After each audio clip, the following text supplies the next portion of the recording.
Hey, it's Mark Ferguson with Investor Mort, and we're back with another real estate video. And today we're going over my 5 worst hoarder houses that I bought. So most of these were flips. Some were surprises, some weren't.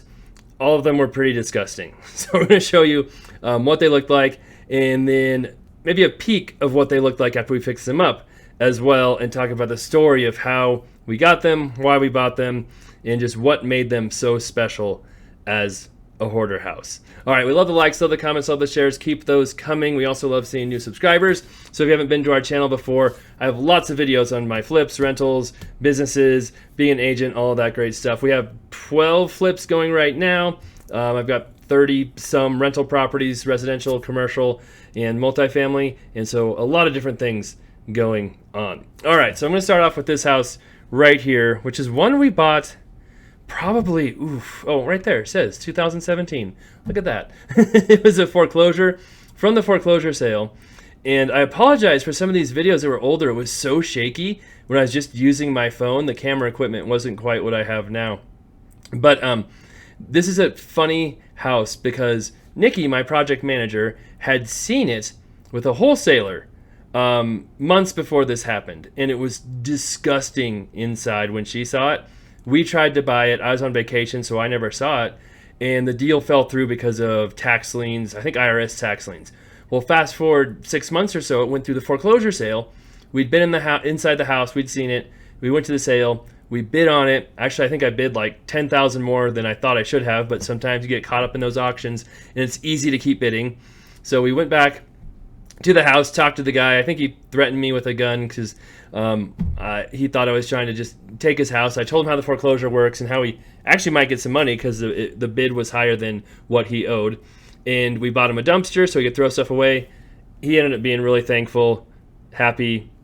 We communicated well with him. And he fixed this house up, not fixed it up, cleaned it up a lot from what it looked like when he was living there. That's our dumpster. It doesn't look like a lot there, but from what Nikki said, it was disgusting inside. But you can still see what it looks like inside here, even after he cleaned out quite a bit of the stuff. Now, it's never a good sign when you just have dirt and things everywhere in the carpet.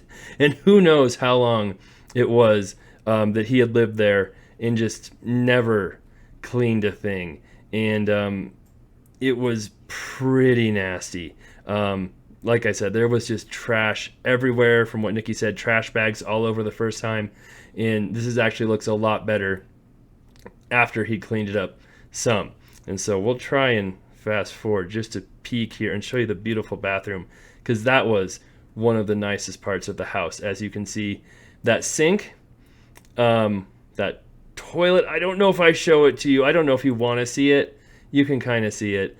The walls, just everything had just never been cleaned. And I think he lived here 30 some years. And yeah, this is the only bathroom for the house. Pretty crazy. So this one, like I said, wasn't completely full of stuff. Here's one of the bedrooms. It had a lot of stuff here still. But it was full of stuff, but still plenty of things. And the fact that they had not cleaned for years, I think definitely qualified it as a hoarder house. And we did find some interesting things in those shelves and stuff that is not PG-13, but it was a different property for sure. And again, my camera and filming, sorry about that. It's gotten much better since then. And here's the kitchen. Yes, that is the kitchen. You can see, again, the floor, just crazy how dirty everything was. And the cabinets, let's see, we're going to move on here. Yeah, pretty disgusting. In this whole house, we'll go to the next bedroom here. Yeah, stuff everywhere. This was actually the entrance to the basement in this bedroom, which was very weird and awkward. You can see it right here. But that was all there was, and that's all we ever could use was this. Just to add stairs was too expensive and too much work. But then going down here, again, not completely packed to the gills like some of our houses have been, which we'll show you here later, but stuff everywhere, just so dirty, just pretty nasty. And then you can see lots of things piled in the basement. And then it wasn't just the house either. If we fast forward this some more, we can go out to the garage. You can go out to the garage and see that it was completely packed full of stuff as well, and just stuff everywhere. So this is one of our worst, most disgusting houses. Definitely not our most hoardy house, but we'll show you some more of those here next. All right, here's our next house, which also had a crazy story. This is one we bought from a wholesaler, and the lady was still living there. We saw the house, walked through it. You can see our dumpster there, getting ready. This is eviction day, and we had I think it's a $5,000 escrow for her to move out. So she had a post-occupancy agreement, which means she could live there for 2 weeks after we bought it. And then if she didn't move out by those 2 weeks, she lost $5,000.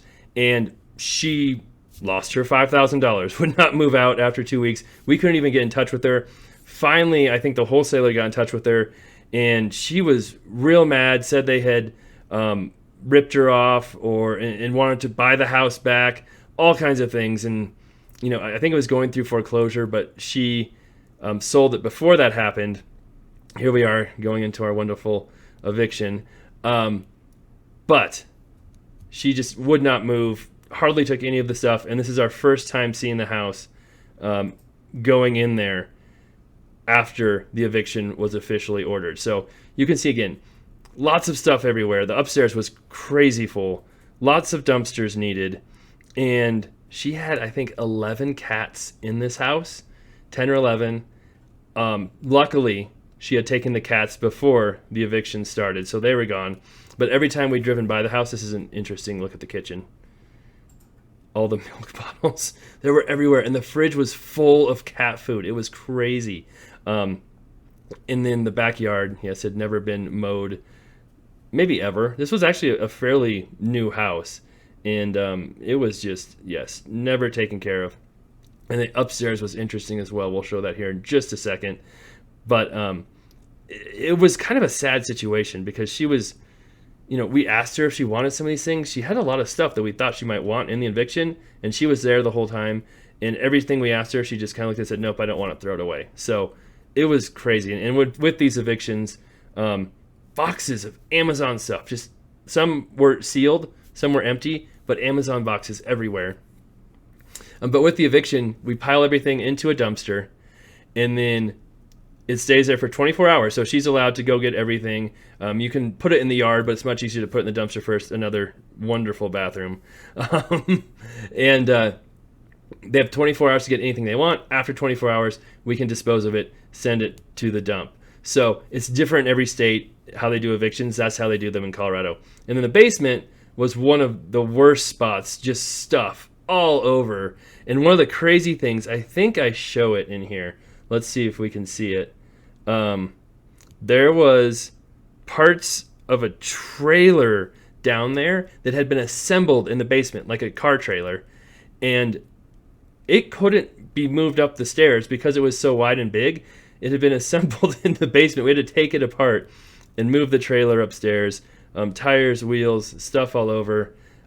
This one, again, not crazy amounts of stuff, but a whole lot of stuff. And with the evictions, we have an hour to move everything out of the house. So that's why we have to bring at least 10 guys. If we don't have 10 guys, the sheriff usually tells us to reschedule, go home. They won't do it unless it's a real easy eviction. And then, yeah, you can see her in the dumpster looking for different things. Oh, I did show the fridge. And, yeah. Oh, those are empty cans of tuna. That's what it was. And so, yeah, she took better care of her cats than she did herself, for sure. But this was an interesting one. Most of those were expired. And then, yeah, this is after the eviction is done. We had filled up dumpsters and still had this stuff left over. It was pretty crazy. That mattress was disgusting. I carried that up the stairs. It had been sitting in water for who knows how long. That's all mold and rot. So, yeah. There's another sweet hoarder house we had to deal with. So on to the next one. All right, here is another one. And this wasn't as much as a hoarder house as a hoarder yard.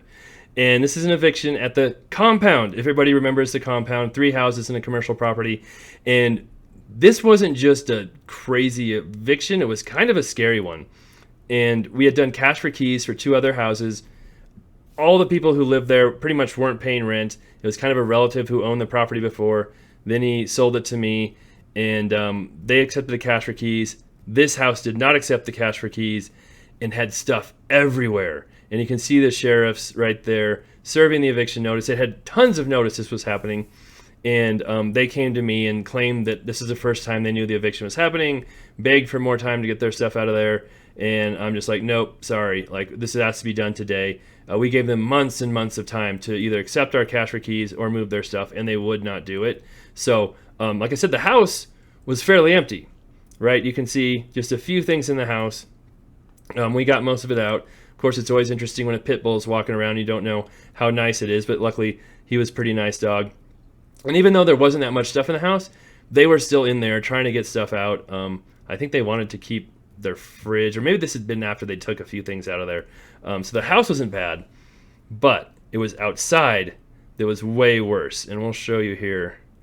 I think that was after we'd taken a few things out, because it moves pretty quick. Once the eviction goes, our guys go in there, try and get everything out as quick as possible, move out of there. We don't want to cause any problems, because they had quite a few friends and people there, and they weren't real happy with us there. But here's the yard. This is all their stuff.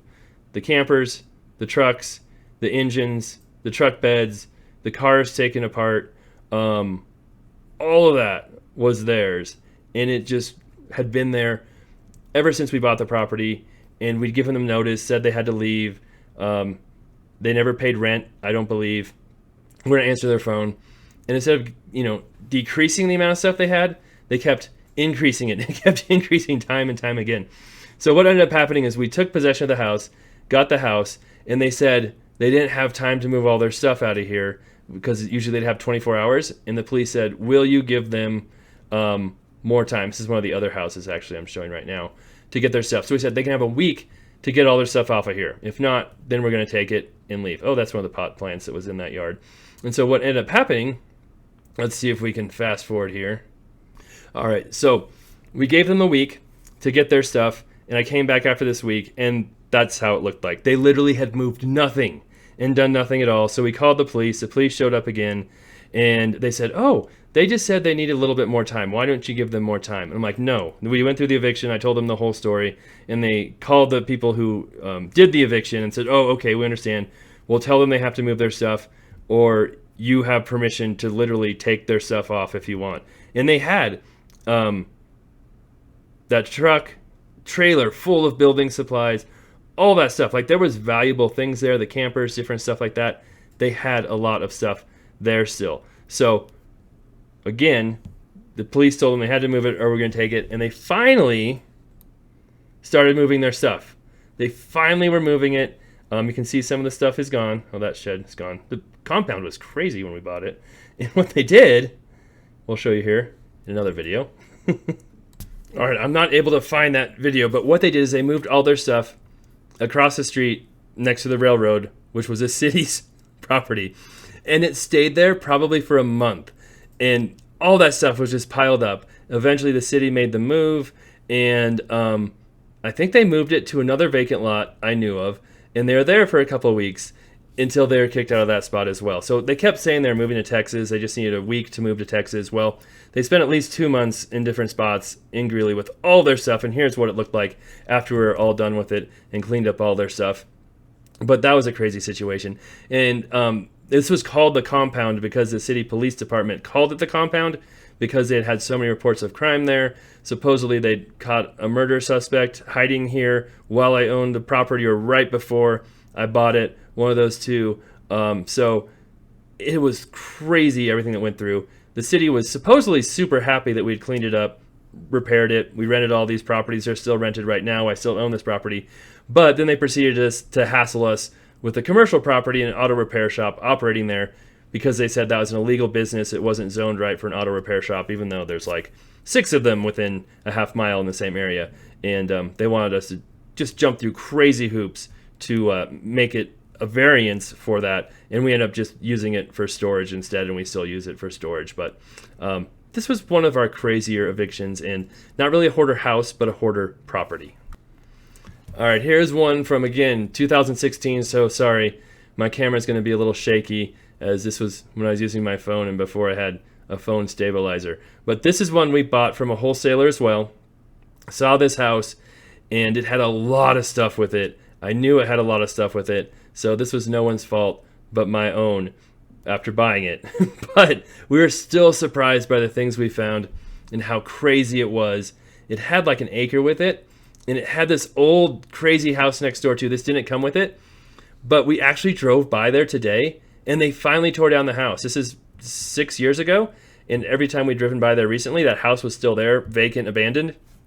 It's finally been torn down. But you can see here the start of the hoarderness outside. It just got worse and worse and worse. And the worst part by far was the garages. And you can just see the craziness here. And, you know, there's a very small part of you that wants to go through all this stuff and look at it and you think, gosh, there's got to be some good stuff in here. And then you start digging through it and you start sneezing and have just dirt everywhere and you're disgusting and you think, this is not worth it. And I think in this one too, we actually had some people who wanted to go through all this stuff and like, hey, we'll clean all this trash up for you as long as we get to keep anything we find. And we said, sure, fine, we'll provide dumpsters, go ahead. They lasted like a couple hours, they were gone, we never saw them again. They took a few things that they wanted and never cleaned up any of the trash, but it was a lot. So we used a whole lot of dumpsters on this property. And this is where the dog that they had was tied up in a rope, and you can see the circle they ran around. And I believe that dog bit one of our guys who's working there, and the lady was still in the house, and she said, that's not my dog. It's literally tied up in her yard. But after it bit someone, it wasn't her dog. And I don't think we had to do an eviction here. I believe we did cash for keys and paid her to leave. I think that's how we ended up doing it. But inside was crazy as well. Let's see here. I'm getting distracted looking on the outside. Let's see. Walking through. Again, not completely full of stuff. There's quite a bit of stuff. That was the one space heater, I believe, for the whole house. But it wasn't the only heater they had for the house, because when we went in there, she had, let's see if we show it, the stove open. And she would heat her house just by turning the oven on and opening up the stove. So we've seen that a couple times. Always interesting. But like I said, some stuff inside, it again had not been cleaned for a very, very, very long time. But most of the stuff was in the garage. And like I said, the heat wasn't really working, only the stove. We don't really know if the bathrooms or plumbing was working right. Just like I said, kind of crazy and sad at the same time what people, conditions they're living in. But the house, again, not completely hoardery, but the outside was a crazy part and took so much work. And I believe the whole story behind this was a daughter had inherited the house from her dad. It lived there for, 20 some years and just basically never done a thing, never did anything, never moved anything, never cleaned up anything, and then eventually sold the property. So there you go. That's one of the worst ones because of the outside again in those garages. The house wasn't too bad. Now we'll show you probably the worst one and the worst inside house that we've ever bought. All right, here's our very, very worst eviction and hoarder house we've ever done. So this is one that we bought from a wholesaler again. Supposedly it's going to be empty when we bought it. It was New Western, just a horrible transaction with them. They also missed a $5,000 City of Greeley lien. Tiago Title missed that lien as well. They were literally yelling at me and cussing me out on their Facebook page because I asked them to pay for this lien they missed. Crazy situation. Eventually New Western paid it because they saw the bad publicity they were getting. But they also tried to charge me a bunch of fees, and they claimed this house would be vacant, which it wasn't. And just a lot of bad situations. Technically, the people had left the house, right? But they left their animals and their dogs here, and they're there for at least a month while without the people, without anybody overseeing them.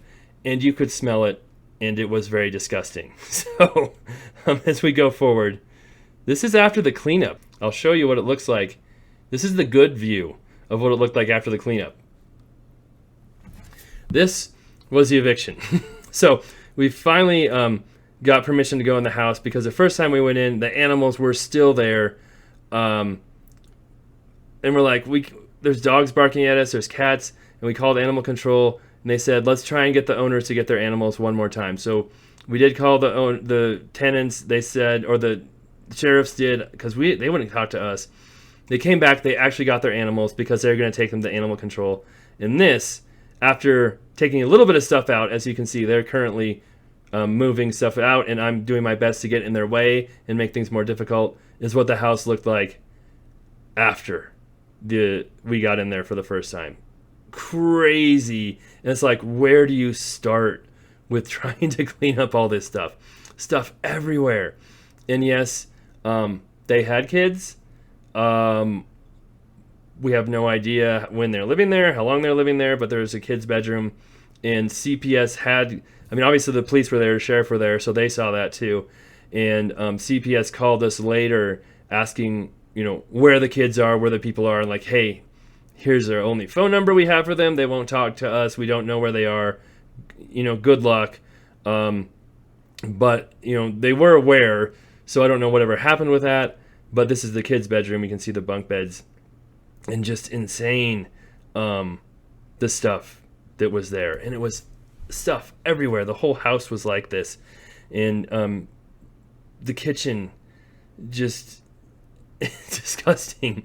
And as we moved stuff out, you just found like mouse droppings, dead mice, dog poop everywhere. And it was 101, 102 degrees this day, summer in Colorado, and it did not smell good. It was not a good spot to be. And the basement was even worse. So we basically cleared out as much as we could on this.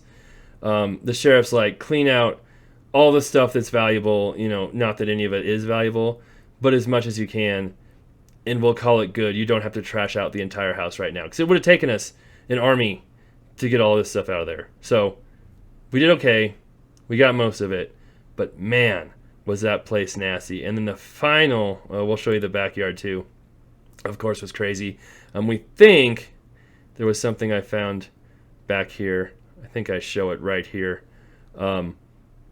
We didn't know what this was, but thanks to our YouTube viewers, this might have been a future turtle hole. They dug this gigantic pit in the back, of course undermining concrete sidewalk that was back there.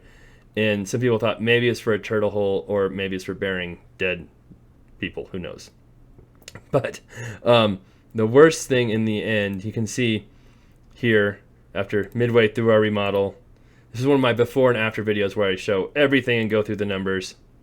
This is after, when we fixed it up, and you can see it looks just a little bit better now, right? And they moved walls, they took out closets, they did all kinds of crazy stuff that we had to fix and put back together. And we might have made a tiny bit of money on this one, but not much. But here, I want to show, that's me going over the numbers. Where is the worst part of this, which is back here, sorry. Here we go. That right there is the cage that a dead snake was in, and that's the remnants of the dead snake, like an 8-9 foot long python with a dead rat carcass in there as well. So that was definitely our worst hoarder house. Crazy situation.